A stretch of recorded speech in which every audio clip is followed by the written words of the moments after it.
हम ज़रा कंसर्न हैं कि पूरे मुल्क में क्या वेदर रहेगा, ख़ास तौर में कराची और सिंध में बहुत ही गर्मी है। ज़रा कोई अच्छी खबर है कि कम से कम अगर धूप ही ना हो तो हमारे लिए अच्छा हो जाए। देखिए, कराची के लिए 3 दिन के लिए जो है वो गर्म मौसम का जो ईस्टर्न पार्ट है, थर रिग हो गया, सेंट्रल सिंध हो गया, अपर सिंध हो गया, तो ये गर्म हीट वेव का जो है अलर्ट दी हुई है। और बाकी रही कराची का मौसम गर्म और ड्राई रहेगा।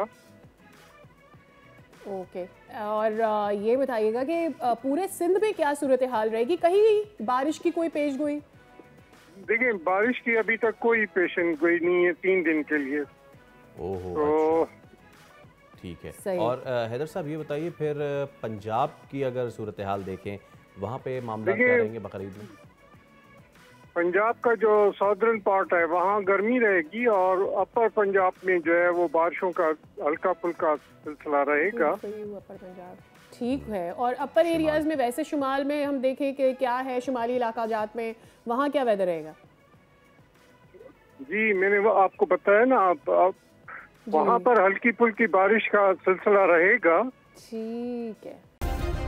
सब्सक्राइब करें और बेल दबाएं ताकि कोई खबर रह न जाए।